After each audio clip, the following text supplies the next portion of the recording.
ABP 24 news पर अब देखिए खबरें फटाफट। मन की बात कार्यक्रम में पीएम बोले 100 करोड़ वैक्सीन खुराक के बाद देश ने उत्साह और नई ऊर्जा से आगे बढ़ रहा है। वैक्सीन कार्यक्रम की सफलता भारत के सामर्थ्य को दिखाती है।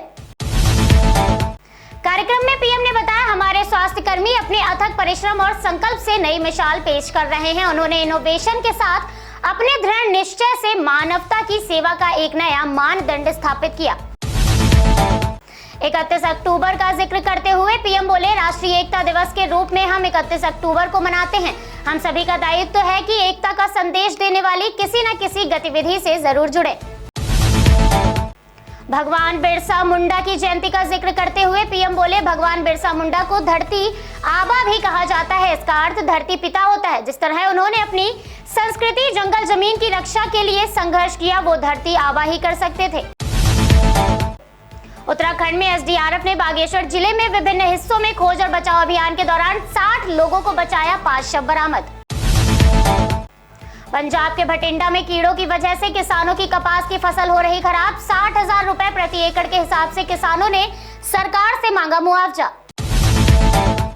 दिल्ली स्वास्थ्य मंत्री सत्येंद्र जैन बोले, पिछले साल इस समय संक्रमण के मामले ज्यादा थे, इसलिए डेंगू के मामले कम थे। इस बार डेंगू के मामले 2019 के मामलों के बराबर हैं। दिल्ली में केंद्रीय गृह राज्य मंत्री नित्यानंद राय ने आजादी के अमृत महोत्सव में आयोजित अमृत रन को दिखाई हरी झंडी।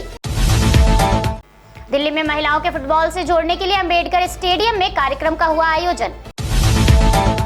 भारत में पिछले 24 घंटों में कोविड-19 के 15,906 मामले आए सामने, 561 लोगों की जान गई। बिहार के गया जिले के वजीरगंज और फतेहपुर ब्लॉक में पंचायत चुनाव के 5वें चरण का हुआ मतदान। उत्तराखंड सीएम ने हल्द्वानी स्थित गौला नदी पुल का किया निरीक्षण। पुल का कुछ हिस्सा भारी बारिश के चलते हुआ क्षतिग्रस्त। सीएम ने पुनर्निर्माण का दिया निर्देश। केंद्रीय गृह मंत्री पहुंचे जम्मू। इस दौरान उनके स्वागत के लिए उपराज्यपाल मनोज सिन्हा भी रहे मौजूद। सीएम योगी आज भदोही, सिद्धार्थनगर और गोरखपुर के दौरे पर रहेंगे। सभी जिलों को मिलेगी सौगात। सीएम योगी ने विभूति नारायण राजकीय इंटर कॉलेज ज्ञानपुर में आयोजित समारोह में 373 करोड़ की 74 परियोजनाओं का किया लोकार्पण। सीएम योगी बोले, प्रदेश में सब्जियां, खाद्य तेल और दाल के मूल्य में अचानक तेजी देखी जा रही है। स्टॉक लिमिट भी तय की है। जमाखोरों के खिलाफ छापेमारी कर कार्रवाई होगी। सभी जगह मूल्य नियंत्रित रहेंगे। सीएम योगी ने भदोही में विभिन्न परियोजनाओं का लोकार्पण करने के बाद लाभार्थियों को स्वीकृति पत्र का किया वितरण। कार्यक्रम में लोगों को संबोधित करते हुए सीएम योगी बोले, एक जनपद एक उत्पाद के माध्यम से भदोही का कालीन दुनिया के मंच पर छाया हुआ है।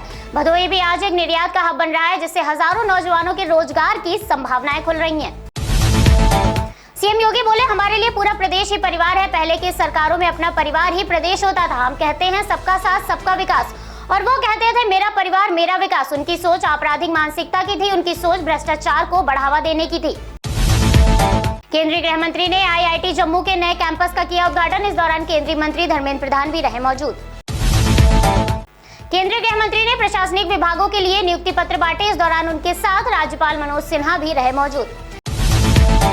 कार्यक्रम को संबोधित करते हुए जम्मू के उपराज्यपाल मनोज सिन्हा बोले, अनेक लोग कहते हैं 2 साल में बदला क्या। 70 साल से यहाँ जाति के आधार पर लोगों को अधिकार था कि जमीन खरीद सकते थे या नहीं। उस कानून को बदल दिया गया। कार्यक्रम को संबोधित करते हुए केंद्रीय गृह मंत्री बोले, जम्मू वालों के साथ अन्याय का समय समाप्त हो चुका है। अब कोई आपके साथ अन्याय नहीं कर सकता। यहाँ पर विकास का जो युग शुरू हो रहा है, उसमें खलल पहुंचाने वाले खलल डाल रहे हैं, लेकिन विकास के युग में कोई खलल नहीं डाल पाएगा। गृह मंत्री विपक्ष पर साधा निशाना। बोले, कल के 3 परिवार वाले मुझसे पूछ रहे थे कि क्या देकर जाओगे, तो मैं हिसाब लेकर आया हूँ क्या देकर जाऊंगा। मगर 70 साल 3 परिवार वालों ने जम्मू कश्मीर में राज किया, आपने क्या दिया, इसका हिसाब लेकर आओ। गृह मंत्री बोले, जम्मू वाले दिल्ली जाते हैं तो अपने को बच्चों में मेट्रो में बैठाते हैं। 2 साल बाद मेट्रो में बैठाने के लिए बच्चों को दिल्ली नहीं ले जाना है, मेट्रो ही जम्मू में आ जाएगी। जम्मू और श्रीनगर के अंदर मेट्रो की शुरुआत होने वाली है। केंद्रीय गृह राज्य मंत्री नित्यानंद राय बोले, देश और दुनिया ने देखा कि पूर्वी लद्दाख में जब भारत और चीन की झड़प हुई तो कैसे आईटीबीपी के जवानों ने दुश्मनों से लोहा लेकर दांत खट्टे कर दिए। इसने बड़ा संदेश दिया कि भारत अपनी सुरक्षा और संप्रभुता पर कोई समझौता नहीं कर सकता। पीएम 16वें G20 शिखर सम्मेलन और COP 26 में हिस्सा लेने के लिए 29 अक्टूबर से 2 नवंबर तक रोम, इटली और ग्लासगो, यूनाइटेड किंगडम की यात्रा करेंगे। केंद्र सरकार का दावा, 2014 से अब तक 17,691 करोड़ मेडिकल कॉलेजों को दी मंजूरी और इन परियोजनाओं पर 17,691.08 करोड़ रुपए का हुआ निवेश। दक्षिण बंगाल बीएसएफ ने अंतर्राष्ट्रीय सीमा के गांव वालों की मदद से 2 भारतीय तस्करों को 99 बोतल प्रतिबंधित फेंसिडिल कफ सिरप की बोतलों के साथ किया गिरफ्तार। लखनऊ में डेंगू का संकट गहराया, गंभीर मरीजों में प्लेटलेट्स की डिमांड बढ़ी। पीएम का स्वागत बनारस के हस्तशिल्प से किया जाएगा। पीएम के 29वें काशी दौरे पर जरी जरदोजी द्वारा बनाकर अंगवस्त्र पीएम को दिया जाएगा।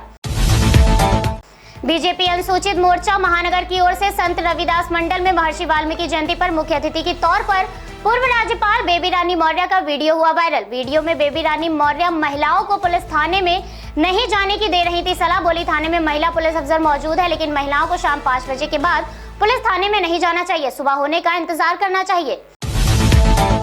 बीएचयू बिड़ला हॉस्टल में शुद्ध पेयजल, साफ सफाई और अन्य समस्याओं को लेकर छात्र उतरे सड़कों पर। हॉस्टल के बाहर धरना प्रदर्शन कर अनदेखी और उत्पीड़न का लगाया आरोप।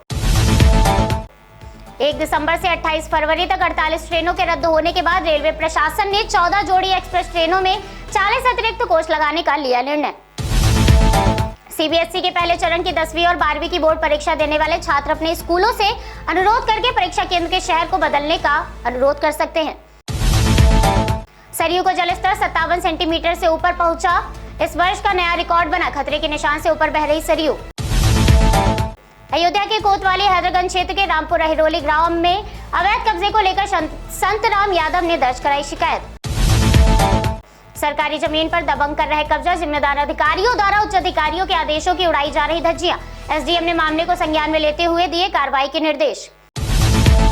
अयोध्या की मवई थाना पुलिस के हाथ लगी बड़ी सफलता, 4 शातिर चोरों को किया गिरफ्तार। अपराध पर रोकथाम के लिए पुलिस हुई अलर्ट। गिरफ्तार चोरों के पास से 16 मोबाइल फोन, 2 लैपटॉप, 2 तमंचा और कारतूस हुआ बरामद। एसएसपी शैलेश पांडे ने मामले की दी जानकारी। रुपेडिया में गुमशुदा बच्ची अपने माता पिता से मिली। व्हाट्सएप ग्रुप के प्रचार प्रसार के माध्यम से बच्ची के परिजन थाने पर पहुंचे। अयोध्या में अनुजा झा की जगह नीतीश कुमार बने नए डीएम। कोरोना काल के दौरान परमानेंट कहकर रखे गए वर्कर्स को वंशिका कंपनी नहीं दे रही पैसा, वर्कर्स को निकाल, परेशान वर्कर्स ने उठाई आवाज। मुरादाबाद में कुमारत ने समाज के सशक्त हस्ताक्षर प्रतिष्ठित समाजसेवी सूर्य प्रकाश वैश्य के बड़े बेटे रचित प्रकाश वैश्य को single stone of the year award से किया गया सम्मानित। बरेली में करवा चौथ के अवसर पर मिठाइयों की दुकानों और बाजारों में दिखी रौनक। मध्य प्रदेश के हरदा से आए 60 कलाकारों का कौशल, विश्व रिकॉर्ड में आया नाम। अवध इंटरनेशनल स्कूल आशापुर परिसर में 11,000 वर्ग फुट में 11 प्रकार के 125 कुंटल अनाज से भगवान राम और माता सीता की कलाकृति बनाई। Bharat Pak T20 world cup match पर पतंजलि संस्थापक रामदेव का विवादित बयान। बोले, ये मैच राष्ट्र धर्म के विरुद्ध होने जा रहा है। पतंजलि संस्थापक रामदेव बोले, पाकिस्तान भारत में आतंक फैलाने की कोशिश में लगा है, इसलिए आतंक और खेल एक साथ नहीं खेला जा सकता। मुकाबला देश हित में नहीं है। झारखंड के हटिया रेलवे स्टेशन पर कोरोना के 55 मामले आए सामने। रैपिड एंटीजन टेस्ट में सब मिले पॉजिटिव।